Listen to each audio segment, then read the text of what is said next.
ॐ अज्ञानतिमिरान्धस्य ज्ञानाञ्जनशलाकया चक्षुरुन्मिलितं येन तस्मै श्रीगुरुवे नमः। श्रीचैतन्यमनोभीष्टं स्थापितं येन भूतले स्वयं रूपः कदा मह्यं ददाति स्वपदान्तिकम्।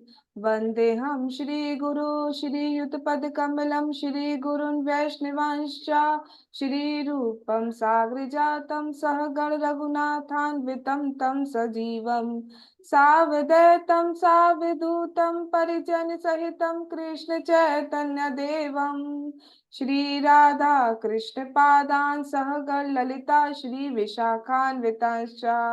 हे कृष्ण करुणा सिंधु दीनबंधु जगतपते गोपेश गोपिका कांत राधा कांत नमोस्तुते।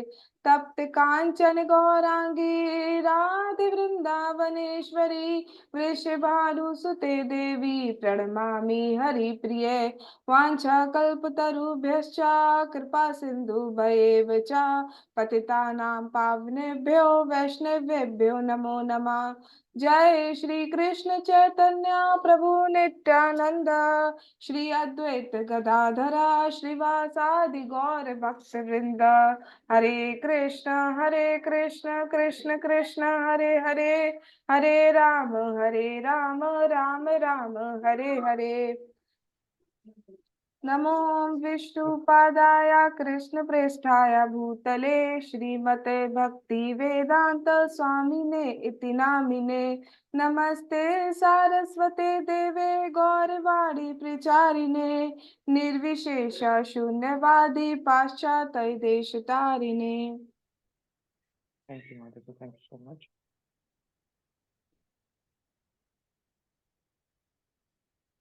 यस माता जी, फर्स्ट पैराग्राफ भी आप पढ़ दीजिए। जी प्रभु। ईशोपनिषद बतलाती है कि हम जो कुछ भी चेतन या अचेतन देखते हैं वह परमेश्वर द्वारा नियंत्रित है। यही बात भगवत गीता 9.10 में श्री कृष्ण कहते हैं कि उनकी शक्तियां सारी वस्तुओं का प्रबंध करती हैं। विष्णु पुराण पुष्टि भी करता है। एक देश स्थस्याग्ने ज्योतिर्सना विस्तारिणी यथा। जिस तरह एक स्थान पर रखी अग्नि के चारों ओर ऊष्मा तथा प्रकाश फैलता है, उसी तरह ये संपूर्ण सृष्टि भगवान से विस्तारित होने वाली शक्तियों की अभिव्यक्ति है। उदाहरणार्थ सूर्य एक स्थान पर है, किंतु यह अपनी ऊष्मा तथा प्रकाश को सारे ब्रह्मांड में वितरित कर रहा है। इसी तरह परमेश्वर अपनी भौतिक तथा आध्यात्मिक शक्ति को संपूर्ण सृष्टि में बिखेर रहे हैं।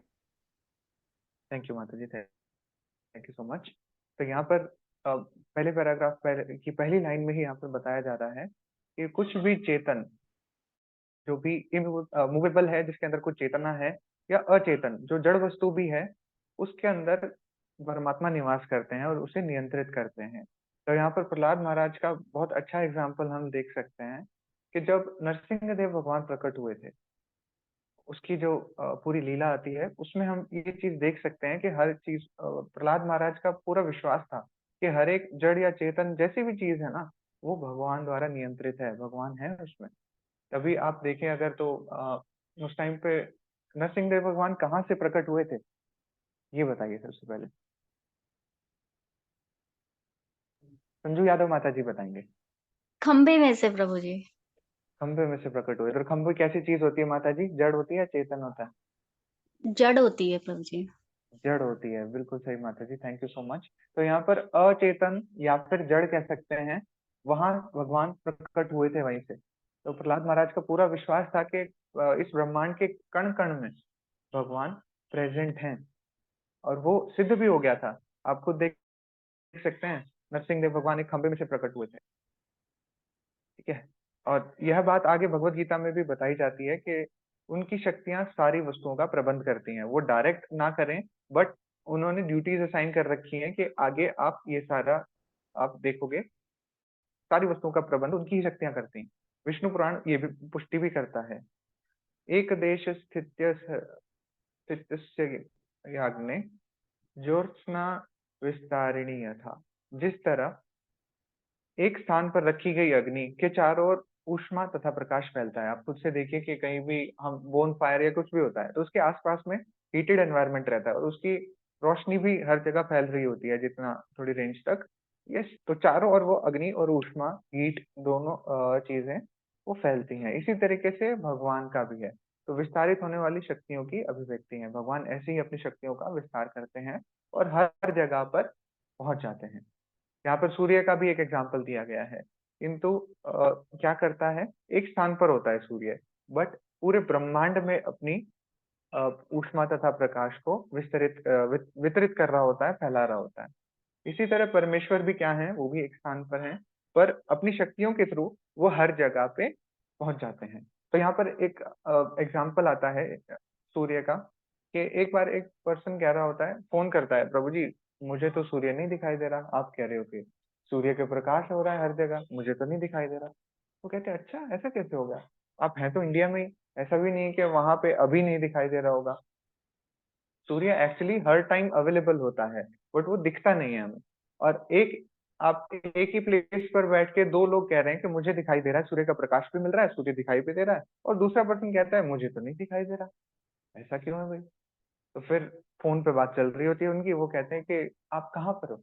फिर मैं कमरे में हूँ। कह रहे अच्छा कमरे में है, तो आप फिर कमरे से बाहर निकलिए। कह रहे ठीक है, पर उससे पहले क्या करूं? कह रहे उससे पहले आप देखिए कि आपको आंख खोली है सबसे पहले। हुआ क्या था है, उस पर्सन ने आंखें बंद कर रखी होती हैं, तो वो बोलते हैं पहले आप आंखें खोलिए। ठीक है जी, आंखें खोलते हैं, आंखें खोला, फिर पूछा गया कि अब क्या दिख रहा है आपको?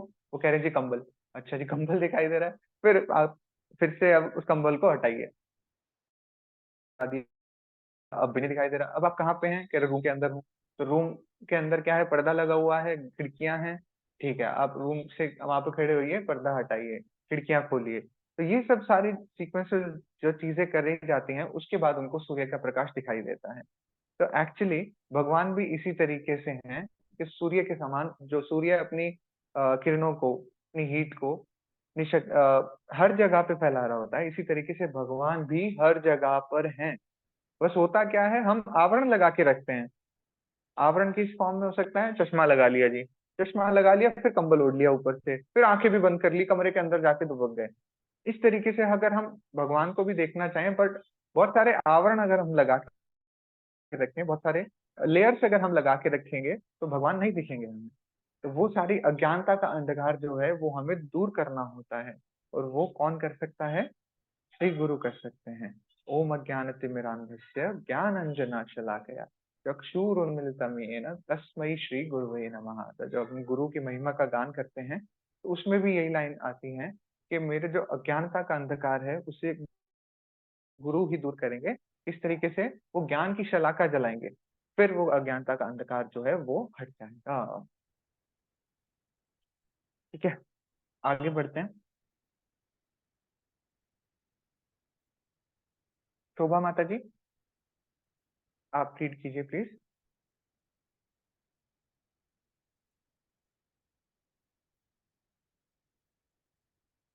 हरे कृष्णा। यस माता जी, ईशोपनिषद हरे कहती कृष्णा। है यहाँ से। हरे कृष्णा हरे जी। कृष्णा।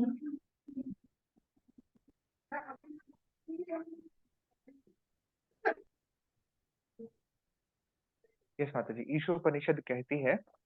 ईश्वर, हाँ यही से मैं शुरू कर रही हूँ। ईश्वर परिषद जी माता कहती है, यद्यपि भगवान अपने धाम में स्थित हैं, फिर भी वे मन से भी अधिक तेज हैं, और वे दौड़ में भी सबों को पछाड़ सकते हैं। शक्तिशाली देवता उन्हें छू ही नहीं पाते। यद्यपि वे एक स्थान पर रहते हैं, किंतु वे वायु वर्षा प्रदान करने वाले देवताओं को नियंत्रित करते हैं। वे श्रेष्ठता में सर्वोपरि हैं। थैंक यू माता जी। ब्रह्म तो यहाँ संहिता। ईशोपनिषद का, जी माता जी एक बार हाँ जी। इसको डिस्कस करें, फिर आप ही पढ़ना अगले वाली लाइन पे। बस एक बार थोड़ा हम प्रयास करते हैं कि यहाँ पर चर्चा की जाए थोड़ी। तो ईशोपनिषद में और क्या बताया जा रहा है? कह रहे हैं कि भगवान अगर अपने धाम में भी स्थित हैं, वहां पर तो हमेशा रहते हैं, फिर भी वे मन से भी अधिक तेज हैं, और वो दौड़ में सबों को पछाड़ सकते हैं। मन, आप देखिए हम क्या जानते हैं भगवत गीता में आता है चैप्टर 6 में, चंचलम ही मना कृष्णा, कि मन जो है बहुत चंचल है। और अर्जुन कह रहे हैं ये बात, जो कि भगवान के परम मित्र हैं, परम भक्त हैं। अर्जुन ऐसी बात बोल रहे हैं कि ये जो मन है हवा की गति से भी तेज चलता है, और अपने बाणों से मैं वायु की गति को कंट्रोल कर सकता हूँ, बट इस मन को कंट्रोल कर पाना बहुत ही मुश्किल जान पड़ता है। ऐसा अर्जुन बताते हैं।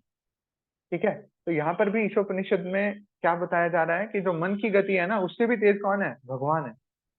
वो हर जगह कहीं भी पहुंचना हो, मन की गति से भी अधिक तेज है। हम सोचेंगे भी नहीं तब भी वो काम को कर देंगे भगवान। इतना इजी है भगवान के लिए सब कुछ करना या किसी भी स्थान पर पहुंचना। शक्तिशाली देवता जो हैं वो उन्हें छू भी नहीं पाते, क्योंकि यद्यपि वे एक स्थान पर रहते हैं, परंतु वो सारी चीजों को कंट्रोल कर रहे हैं। इज सुप्रीम कंट्रोलर, है ना। वो एक स्थान पर रहते जरूर हैं, बट उन्होंने ड्यूटीज असाइन की हुई हैं। वायुदेव को वर्षा प्रदान करने के लिए इंद्र को, ऐसे ऐसे जो भी ड्यूटीज हैं वो देवताओं को दे रखी है। और उनको सुप्रीम कंट्रोलर कौन है? भगवान है। और वो सबसे श्रेष्ठ हैं, वे श्रेष्ठता में सर्वोपरि हैं। तो यहाँ पर भगवान के बारे में बताया जा रहा है वो क्या क्या कर सकते हैं। ठीक है, यस माता जी, अगला पढ़िए ब्रह्म संहिता में।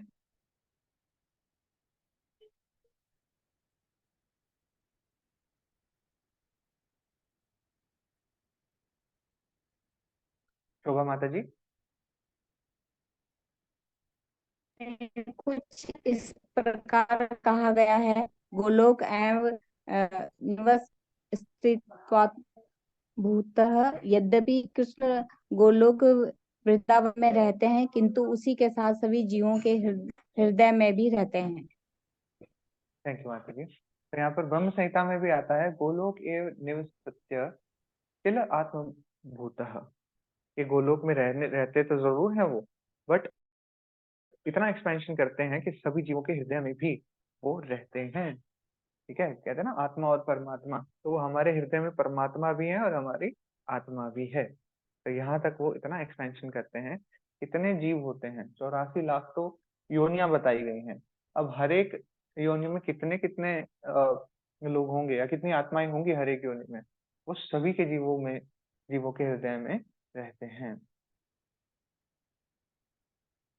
ठीक है, नेक्स्ट आज तनिष चौहान प्रभु जी पढ़ेंगे। तनिष चौहान प्रभु जी, हरे कृष्णा।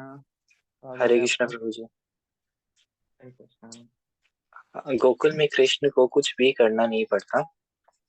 वह अपने संगियों ग्वालों, ग्वाल बालों, अपनी माता और अपने पिता, अपनी गायों तथा बछड़ों आदि के साथ केवल आनंद लेते हैं।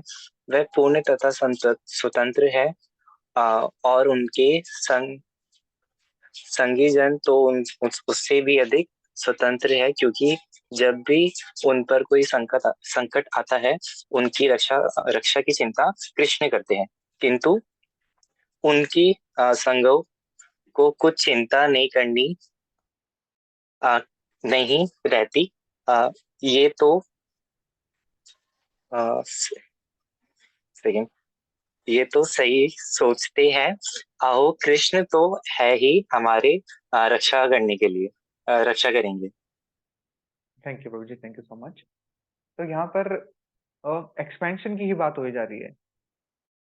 तो एक्सपेंशन के लिए मुझे दो इंस्टेंसेस याद आ रहे हैं। जैसे बताया जाता है श्री कृष्ण की 16,108 पत्नियां थी, है ना। तो उन्होंने खुद को एक्सपैंड किया था 16,108 रूपों में, और हर एक उनकी रानी जो थी वो बिल्कुल खुश रहती थी।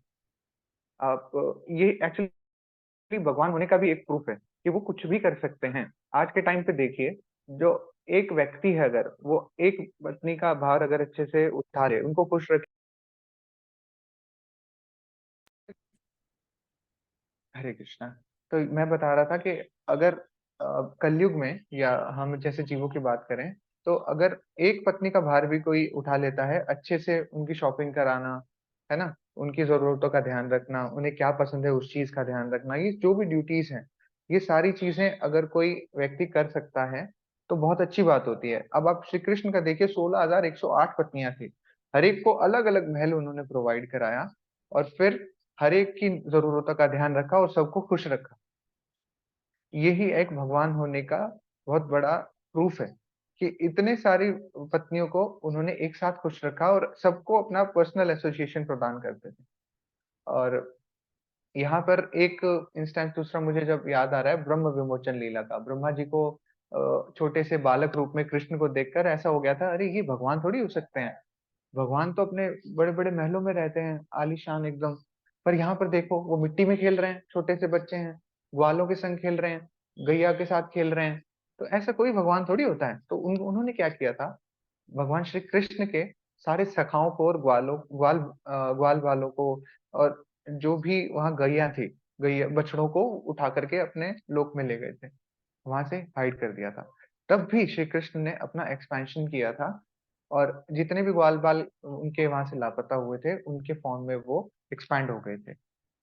ठीक है? तो यहाँ पर भी आप देख सकते हैं एक्सपेंशन का छोटे-छोटे एग्जाम्पल उन्होंने जो लीलाएँ करके दिखाई उसमें भी आता है। और कितने ही ये हमारे ग्रंथों में ये तो लिखा ही है कि वो हमारे हृदय में भी रहते हैं। हर एक के मन में वो रहते हैं परमात्मा रूप में। और आगे यहाँ पर बोला भी जा रहा है, संगियों, गोपियों, ग्वाल-बालों, अपनी माता-पिता, गौओं, बछड़ों के साथ वो केवल आनंद लेते हैं, वो पूर्णतया स्वतंत्र हैं। तो यहाँ पर भगवान की एक और विशेषता बताई जा रही है, वो पूर्णतया स्वतंत्र हैं, है ना? चैतन्य शिक्षाष्टकम में भी आता है ये कि आप पूर्णतया स्वतंत्र हैं भगवान, आप कुछ भी कर सकते हैं। और फिर आगे बताया जा रहा है कि उनसे भी अधिक स्वतंत्र कोई है यहाँ पर। ऐसा नहीं कि भगवान ही केवल स्वतंत्र हैं, उनसे भी अधिक स्वतंत्र कोई है। और वो कौन है? उनके संगी जन। वो उनसे भी अधिक स्वतंत्र हैं। अहम भक्त पराधीनो। भगवान श्री कृष्ण क्या बता रहे हैं? मैं भक्तों के पराधीन हूँ, मैं भी उनके अधीन हूँ, उन्हीं के अकॉर्डिंग मैं कार्य करता हूँ। तो आप देखिए भगवान स्वतंत्र हैं, लंपट हैं, वो कुछ भी कर सकते हैं। बट उनसे भी स्वतंत्र कौन है यहाँ पर? उनके भक्तजन हैं। भक्तजन जैसी कामना करते हैं, वैसा भगवान को पूरा करना पड़ता है। अब भक्त, यहाँ पर शुद्ध भक्त की बात हो रही है कि जो भगवान के पूर्णतः सरेंडर्ड हैं। प्रहलाद महाराज हैं। प्रहलाद महाराज ने बोला था कि खंबे के अंदर भगवान है, तो वहीं से प्रकट हुए नरसिंहदेव भगवान, है ना? ऐसा चैतन्य चरितमृत में भी आता है। मुझे नाम नहीं याद आ रहा, पंच तत्व में से कोई है। वो बोलते हैं कि मुझे कोई चिंता नहीं है कि जो मेरे खाने का इंतजाम है ना, वो भगवान करेंगे, स्वयं करेंगे, मुझे कोई चिंता नहीं है। और वो और उनके अन्न की आवश्यकता पूर्णतः कंप्लीट रहती थी हमेशा, कोई भी कमी नहीं पड़ती थी उन्हें। ठीक है? तो वो पराधीन हो जाते हैं भक्तों के। ठीक है? और वो यही सोचते हैं, अरे कोई टेंशन वाली कोई भी बात नहीं है, भगवान है, वो मेरी रक्षा करेंगे, जो भी जरूरतें हैं मेरी भगवान पूरी करेंगे ही करेंगे। ठीक है? तो भगवान परम स्वतंत्र हैं, पूर्णतया स्वतंत्र हैं। बट वो भी किसके अधीन रहते हैं? भक्तों के अधीन रहते हैं। अहम भक्त पराधीनो।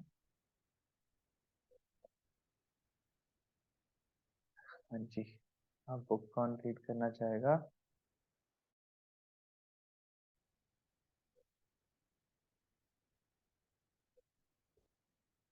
श्रद्धा माता जी, आप कर लीजिए। जी प्रभु जी। हरे कृष्ण। जब 5,000 वर्ष पूर्व वृंदावन में कृष्ण ने अपनी लीलाएं की तो वे नित्य ही अपने ग्वाल वालों मित्रों और गौओं के तथा बछड़ों के साथ यमुना नदी के तट पर जंगल में खेलने जाया करते थे। कंस प्राय कृष्ण तथा उनके मित्रों का वध करने के लिए अपने किसी असुर को भेजा करता था। फिर भी सारे ग्वाल बाल निश्चिंत होकर अपनी क्रीड़ाओं का आनंद लेते रहते थे क्योंकि वे कृष्ण द्वारा अपनी रक्षा किए जाने पर आश्वस्त थे। यही है आध्यात्मिक जीवन की, जिसकी शुरुआत कृष्ण के शरण में जाने से होती है। थैंक यू माता जी। तो यहाँ पर फिर से और बताया जा रहा है कि जब भगवान श्री कृष्ण स्वयं आए थे, वृंदावन में थे, तो वो क्या करते थे? अपनी लीलाएं करते थे। और ग्वाल बालों मित्रों के साथ, गौओं बछड़ों के साथ वो यमुना के तट पर जंगल या तट पर जंगलों में वो खेलने जाया करते थे। और कंस को तो पता था कि भाई वृंदावन में या इस जगत में उस उस व्यक्ति का यहाँ पर प्राकट्य हो चुका है जो उनकी मृत्यु का कारण बनेगा। तो कंस पीछे पड़ा हुआ था, तरह तरह के राक्षस भेजता था। वो 2-3 दिन के ही थे तो पूतना को भेज दिया था, थोड़ा और बड़े हुए अलग अलग राक्षसों को भेजे ही जा रहा था वो, कि किसी भी तरीके से कृष्ण का वध किया जा सके। तो कंस ये सारे काम करता ही रहता था, असुर भेजता रहता था। पर फिर भी जो लीलाएं थी उनमें कोई कमी नहीं आती थी। जो भी सारे ग्वाल बाल थे वो निश्चिंत रहते थे, कोई टेंशन नहीं, विदाउट एनी टेंशन वो कृष्ण के साथ क्रीड़ाओं का आनंद लेते थे। और वे कृष्ण द्वारा अपनी रक्षा किए जाने के प्रति कॉन्फिडेंट थे।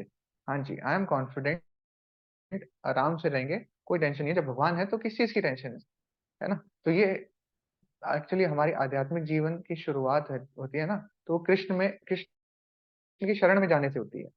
आप देखिए और भी भक्तों का एग्जाम्पल है यहाँ पर। अर्जुन का बहुत बड़ा एग्जाम्पल हम देख सकते हैं श्रीमद् भगवत गीता। उसमें आता है कि हे भगवान, मैं आपकी शरण में आता हूँ।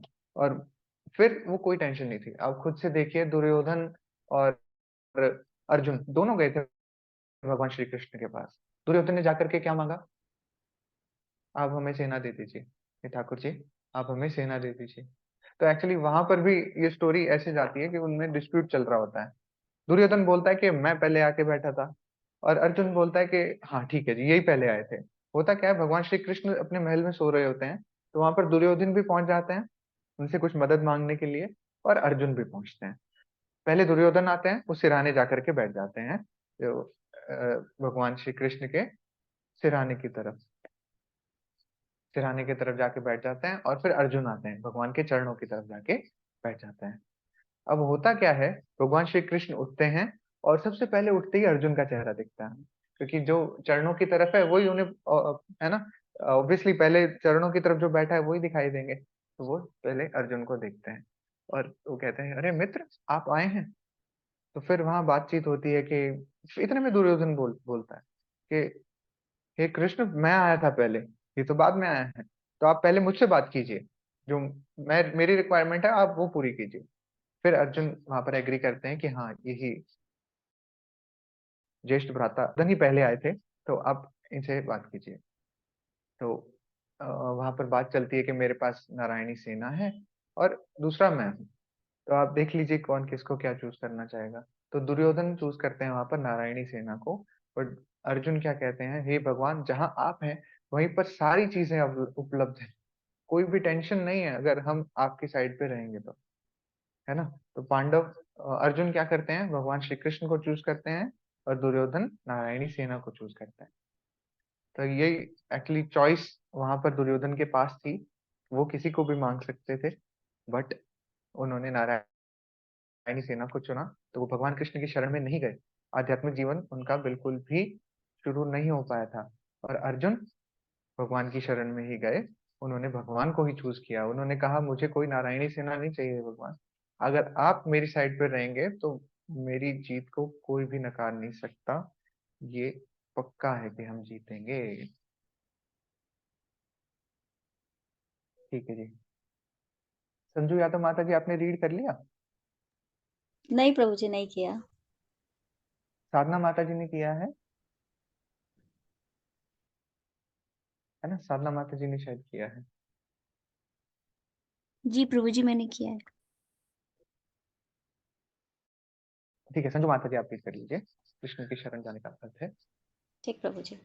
कृष्ण की शरण जाने का अर्थ है यह प्रबल विश्वास होना कि कृष्ण हमें किसी भी घातक स्थिति से बचाएंगे। शरण में जाने की पहली अवस्था है कि जो भक्ति के अनुकूल हो हम उसे स्वीकार करें।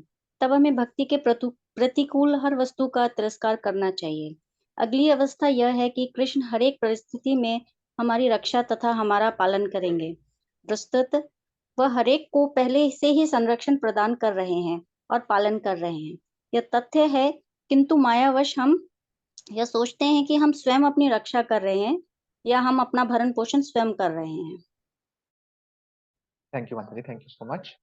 तो यहाँ पर कृष्ण की शरण में जाने का मतलब और थोड़ा सा यहाँ पर मीनिंग एक्सप्लेन किया गया है।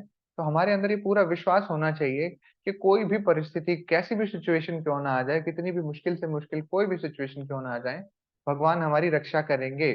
तो यह हमारा प्रबल विश्वास होना चाहिए, अटूट विश्वास होना चाहिए भगवान श्री कृष्ण पर, कि कोई भी घातक स्थिति क्यों ना आ जाए वो हमारी रक्षा करेंगे ही करेंगे, है ना। शरण में जाने की पहली अवस्था है भक्ति के अनुकूल जो चीजें हैं हम उनको एक्सेप्ट करें, और प्रतिकूल जो हाँ, उसके अगेंस्ट हैं, जिससे हमारी भक्ति हैम्पर हो रही है, नुकसान हो रहा है भक्ति को, उन चीजों का हमें तिरस्कार करना चाहिए। तो यहाँ पर हमें ऐसा चूज करना चाहिए कि जो चीजें मेरी भक्ति के लिए फेवरेबल हैं, अनुकूल मीन्स फेवरेबल, जो मेरी भक्ति को बढ़ाएंगी, उन चीजों को हमें एक्सेप्ट करना चाहिए। तो ये नेक्टर ऑफ इंस्ट्रक्शन में आता है, इसका एक बहुत सुंदर श्लोक है। तो आप ये देखिए मॉड्यूल कितना अच्छे से कंपाइल्ड है। यहाँ पर सारी चीजों से कुछ कुछ लिया गया है, जो बहुत इंपॉर्टेंट पॉइंट्स हैं यहाँ पर कंसोलिडेटेड है एक ही जगह पे। तो यहाँ पर बोल रहे हैं कि भक्ति की जो अनुकूल है, भक्ति की अनुकूल चीजें क्या है? एसोसिएशन है, बुक रीडिंग है, इन चीजों को हमारी लाइफ में इनकलकेट करना चाहिए हमें। कि जो भी भक्ति की एबीसीडी है उसको हम फॉलो करें, भक्तों का एसोसिएशन करें, भक्तों का संग करें, है ना, हरिनाम संकीर्तन करें, और बुक रीडिंग करें, चैंटिंग करें, ये सब हम करें। तो ये सारी चीजें अनुकूल है, फेवरेबल है भक्ति के लिए। दूसरा, जो चीजें प्रतिकूल हैं, जो हमारी भक्ति का नाश कर सकती हैं या भक्ति में नुकसान पहुंचा सकती हैं, उनका हमें तिरस्कार करना चाहिए। तो जो भी इधर उधर के जो फालतू चीजें जिसमें टाइम वेस्ट कर रहे हैं या कर रहे थे हम लोग, उनका हमें तिरस्कार करना चाहिए, उन्हें छोड़ देना चाहिए। ऐसा यहाँ पर प्रभुपाद जी हमें बता रहे हैं। ठीक है, तो अब आपसे थोड़ा सा मैं क्वेश्चन करना चाहूंगा कि भक्ति में प्रतिकूल चीज क्या हो सकती है जिसका आपने तिरस्कार किया है या करना चाहते हैं। तो प्लीज आप अपना एक्सपीरियंस शेयर कीजिए अभी, कि आपको ये चीज प्रतिकूल लगती थी, मेरी भक्ति इससे नुकसान पहुंच रहा था भक्ति में, और ये चीज मैंने छोड़ दी। प्लीज आप अपना एक्सपीरियंस शेयर कीजिए यहाँ पर, या कोई ऐसा पॉइंट सोचिए कि ये चीज प्रतिकूल होती है और ये हमें छोड़ देनी चाहिए, ऐसे भी बता सकते हैं।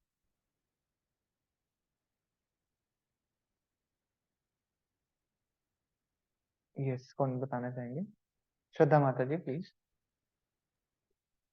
जी प्रभु जी।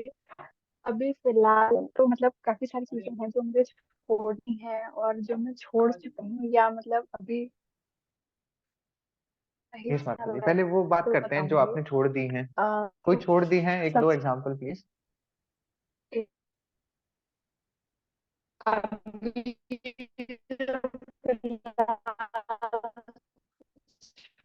माता जी वॉइस में बहुत डिस्टरबेंस आ रहा है आपके। क्या मुझे ही आ रहा है, सबको आ रहा है? हमें भी आ रहा है प्रभु जी। Okay, श्रद्धा माता जी नेटवर्क इशू हो रहा है, बहुत वॉइस ब्रेक हो रही है आपकी।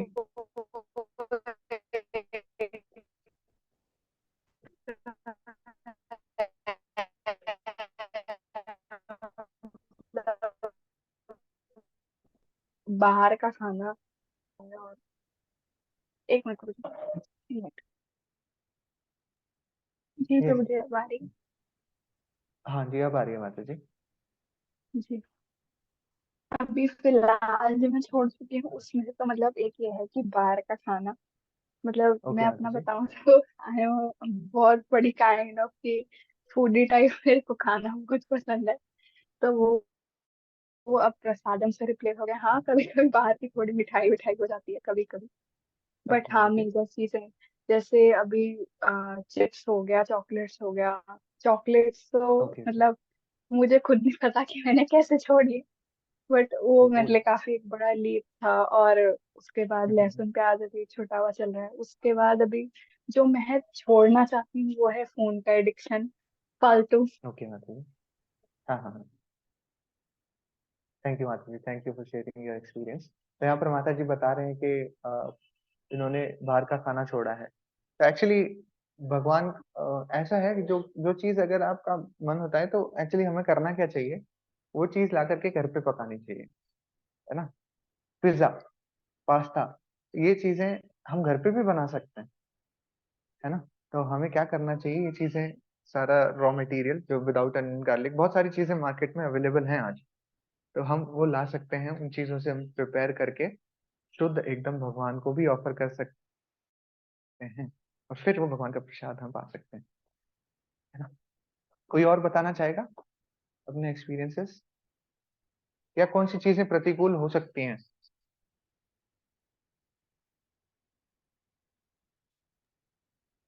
हरे कृष्ण भक्ति। प्रभु जी। हरे कृष्णा माता जी। प्रभु जी, मेरा एक्सपीरियंस ये था कि जब तक मैं भक्ति में नहीं आई थी, तो मतलब मैं हाँ चाय की मतलब इतना शौकीन मान लो, या मतलब एक तो एग्जाम्स के टाइम पर ही मेरे को लगता था कि ना बिना कॉफी के मैं कभी लेट स्टडी कर ही नहीं सकती हूँ। और ओके माता चाय जी। का तो कुछ ज्यादा ही था, पर जैसे ही मैं इस्कॉन से मतलब जैसे ही जुड़ी हूँ, और इतना मेरे घर में इतना कुछ है नहीं, बट मैं जैसे ही जुड़ी हूँ, मेरी सारी जितनी चाय की मतलब था ना, सब चाय कॉफी लहसुन प्याज मतलब सब छूट गया है। और मैं ओके खुद माता भी जी। ऐसे मतलब मेरे को लगता नहीं था कि मैं छोड़ पाऊंगी, बट प्रभु की कृपा और बस इसकी वजह से छूट गया। तो क्या माता जी बहुत ज्यादा आपको परेशानी हुई ये सब करने में? प्रभु जी, 10 दिन तक मैं मान सकती हूँ कि थोड़ा एडिक्शन जो मेरे को पहले से था वो लगा, हम्म। बट उस अब मैं देखती हुई हूँ ना, तो मेरा मन बस ऐसा होता है कि बस मतलब देख के भी अब अजीब लगता है, तो वो सब हाँ बिल्कुल छूट गया है सब कुछ।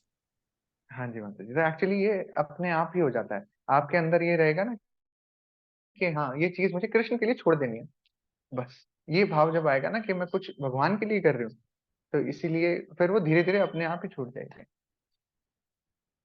कुछ 4-5 महीने पहले की बात है, तो इंस्टाग्राम प्रोफाइल फेसबुक प्रोफाइल सब था मेरे पास, और उसपे एक्चुअली बहुत टाइम वेस्ट होता था। वो मैंने कुछ टाइम पहले, चातुर्मास था शायद, उसमें मैंने अनइंस्टॉल कर दिया था और फेसबुक प्रोफाइल भी डीएक्टिवेट कर दी थी मैंने। उसके बाद से जैसे मैंने कुछ 3-4 दिन के बाद मुझे वो याद भी नहीं आता, तो वो एक्चुअली बहुत टाइम वेस्ट करता था। तो टाइम वेस्ट जो हो रहा है हमारा वो प्रतिकूल चीज है। जिस चीज से भी टाइम वेस्ट हो रहा है हमारा, वो भक्ति के प्रतिकूल है ना। उन चीजों को हमें त्याग देना चाहिए। तो जो टाइम पे हम फेसबुक पे या इंस्टाग्राम पे रील्स को स्क्रॉल कर रहे हैं, उस टाइम पे हम प्रभुपाद जी की बुक्स रीड करें, है ना। खुद से कितना अच्छा लगता है प्रभुपाद जी की बुक्स रीड करके। तो वो चीज हम ऐसे ऐसे करके हम यहाँ पर भक्ति में टाइम को डिवोट कर सकते हैं। ठीक है, आगे बढ़े। अगली अवस्था इसके बाद क्या आती है? तो सबसे पहले क्या हुआ, पहले भगवान पर विश्वास होना चाहिए। और शरण में जाएंगे तो उसके लिए हमें क्या करना चाहिए, जो भक्ति के अनुकूल चीजें हैं उनको हम एक्सेप्ट करते जाएं, जो फेवरेबल चीजें हैं उनको हम अपनी लाइफ में लाते जाएं, और जो भक्ति के प्रतिकूल हैं उनको छोड़ते जाएं धीरे धीरे करके। उसके बाद की स्थिति क्या आती है, कृष्ण हर एक परिस्थिति में हमारी रक्षा करेंगे, हमारा पालन करेंगे। फिर क्या होगा, ये अगली स्टेज पे आ जाएंगे हम। वस्तुतः वह हर एक को पहले से ही संरक्षण प्रदान कर रहे हैं। तो यहाँ पर क्लियरली बोला जा रहा है कि भगवान जो है ऑलरेडी संरक्षण प्रदान कर रहे हैं सबको। आप खुद से देखिए, एक हाथी है, कितना कितना सारा कितने केजीज वो एक टाइम में खाता है, उसकी फीडिंग रिक्वायरमेंट्स कितनी ज्यादा है, फिर भी भगवान उसका लालन पालन कर रहे हैं। कोई एक छोटा सा बच्चा पैदा होता है, उसके लिए मिल्क पहले से ही अरेंज कर देते हैं भगवान। जैसे ही बच्चा इस धराधाम पर आता है उसके लिए मिल्क रेडी है उसकी मदर से, है ना। तो संरक्षण प्रदान कर रहे हैं, पालन कर रहे हैं वो हर एक का, सारी चीजों का अरेंजमेंट पहले से ही कर रहे हैं। और हम कई बार ये सोचते हैं कि हम परिवार को चला रहे हैं जी, है ना, पैसा कमा के लाते हैं और ऐसा करते हैं। एक्चुअली वो भगवान, वो आ कहाँ से रहा है पैसा, अगर आप देखें मूल कारण तो भगवान ही है, वहीं से सब कुछ आ रहा है। तो हमें क्या सोचना चाहिए, हमें एक एज ए इंस्ट्रूमेंट अपने आप को सोचना चाहिए भगवान का, कि वो ही हमसे ये चीजें करवा रहे हैं। तो माया का जो पाश है वो हमें ये सोचने पर मजबूर कर देता है कि हम अपनी रक्षा स्वयं कर रहे हैं, कि हाँ जी सीसीटीवी लगवा लिया मैंने घर पे या घर के बाहर, तो मेरी रक्षा में ये एक पॉइंट ऐड हो गया, मैंने किया है ये। एक्चुअली वो सारी चीजें तो भगवान के थ्रू ही आ रही हैं, मूल कारण भगवान ही है, तो ये सब माया के कारण होता है। ठीक है, तो एक्चुअली सरेंडर होने के लिए यहाँ पर बताया जा रहा है कि हमें ये सोचना चाहिए भगवान ही सबके पालक है। सुभाष चंद्र प्रभु जी, ये रीड कर दीजिए। जी प्रभु जी, हरे कृष्ण। हरे कृष्णा। अपने भक्तों की रक्षा तथा उनके निर्वाह का जिम्मा कृष्ण स्वयं ही लेते हैं। माया देवी यानी कृष्ण की बहिरंगा शक्ति सामान्य लोगों का जिम्मा लेती हैं। माया देवी कृष्ण की एजेंट है और वह बद्ध जीवों को दंड देने के लिए तैयार हैं। यह राज्य जैसी स्थिति है ही है। अच्छे नागरिकों की देखभाल सीधे सरकार करती है और अपराधियों की देख रेख बंदी विभाग के माध्यम से कराती है। थैंक यू प्रभु जी, थैंक यू सो मच। तो यहाँ पर बताया जा रहा है, या तो देखो आप, दास हमारी प्रवृत्ति है। हमारी प्रवृत्ति क्या है, हमारी नेचर के अंदर है कि हमें किसी ना किसी की सेवा जरूर करनी है। चाहे वो कोई भी हो, हम अपने परिवार की सेवा करते हैं, है ना? और कई बार किसी के पास कुछ नहीं होता सेवा करने के लिए, तो लोग क्या करते हैं, डॉग्स या पेट्स पालते हैं। फिर बाद में उनकी सेवा में लगे रहते हैं, उनको फीडिंग टाइम हो गया उनका, उनको कुछ खिलाने के लिए देना है या वॉक पे लेके जाना है, या जो भी उनकी रिक्वायरमेंट्स हैं। तो वो हमारी एक्चुअली नेचर के अंदर ही है कि हम किसी की सेवा के लिए ही बने हैं। अब वो सेवा आप कर लो या तो भगवान की, या भगवान के नहीं कर रहे तो माया की सेवा करेंगे। और जब तक हमें हायर टेस्ट नहीं मिलता ना, हायर टेस्ट, जब ज्यादा और ऊंचा टेस्ट जब तक हमें नहीं मिलता, हम नीचे वाली चीजों को नहीं छोड़ सकते हैं। यही होता है। तो माया में जब हम सारे टेस्ट ले रहे होते हैं, जब तक हमें भगवान का जो हरि नाम का टेस्ट है वो नहीं मिलता है, तब तक हम माया में ही रहते हैं। माया क्या है? जहां पर भगवान प्रेजेंट नहीं है, भगवान की बहिरंगा शक्ति है ना? तो वो सब माया है, जहां पर भगवान का चिंतन नहीं होता है। ठीक है? तो या तो हम भगवान के दास बन सकते हैं या फिर माया के दास बन सकते हैं। और ये बड़ी फेमस कोट है, माया का दास उदास और भगवान का दास या कृष्ण का दास बिंदास। तो जब हम अपनी टेंशन छोड़ देंगे कि भगवान नहीं देखना है अपना जो देखना है, तो हम बिंदास हो जाएंगे, क्योंकि उनके निर्वाह का जिम्मा जो है वो भगवान लेते हैं। तो यहाँ पर एक्चुअली एक थिन लाइन है, किस चीज में? इस चीज में कि हम इतना भी कॉम्प्लेसेंट ना हो जाएं, इतना भी ना सोच बैठे कि भगवान ही करेंगे जो करेंगे, मैं अपना कर्म ही ना करूं। हमें कर्म करना है, बट भगवान को सेंटर में रख के करना है, तब भगवान ध्यान रखेंगे।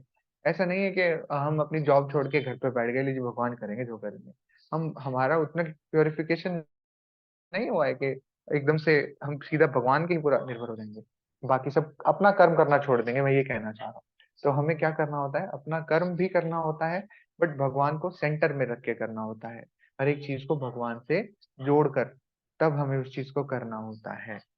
तो तब भगवान कृष्ण ही उस चीज का जिम्मा ले रहे होते हैं, हमें टेंशन मुक्त होकर के वो काम करना चाहिए। तो माया देवी भी कृष्ण भगवान की एजेंट है। तो अगर हम भगवान की देख रेख में नहीं रहेंगे तो माया देवी देखेंगे। अब माया देवी बताया जाता है कि ये जिस युग जहाँ हम रह रहे हैं इसमें, तो ये भौतिक संसार को दुर्ग बोला जाता है। दुर्ग यानी कि किला, और उनकी रक्षा कौन कर रही है? दुर्गा माँ। ठीक है? तो इस किले की रक्षा कर रही हैं, तो वो एज ए जेलर काम करती हैं माया देवी। तो वो अपराधियों की देख रेख बंदी विभाग के माध्यम से कराती हैं। तो उनको हमें बंदी बनाया गया है अभी भौतिक संसार में। और जब भगवान श्री कृष्ण के हम सरेंडर हो जाएंगे, तो डायरेक्ट भगवान ही हमारी देख रेख करेंगे। तो एक राज्य में जैसे होता है कि अच्छे नागरिकों की देखभाल, जो कि कोई अपराध नहीं करते हैं, वो डायरेक्ट सरकार उनकी देख रेख कर रही होती है। और जो अपराधी होते हैं उन्हें जेल में डाला जाता है, फिर जेलर उनकी अपने हिसाब से ध्यान रखा जाता है। ठीक है, हरे कृष्णा। आज का हम यहीं पर समाप्त करेंगे। हरे कृष्णा। किसी की कोई चर्चा, कुछ डिस्कशन, कुछ पूछना चाह रहा है, बताना चाह रहे हैं, तो प्लीज मोस्ट वेलकम।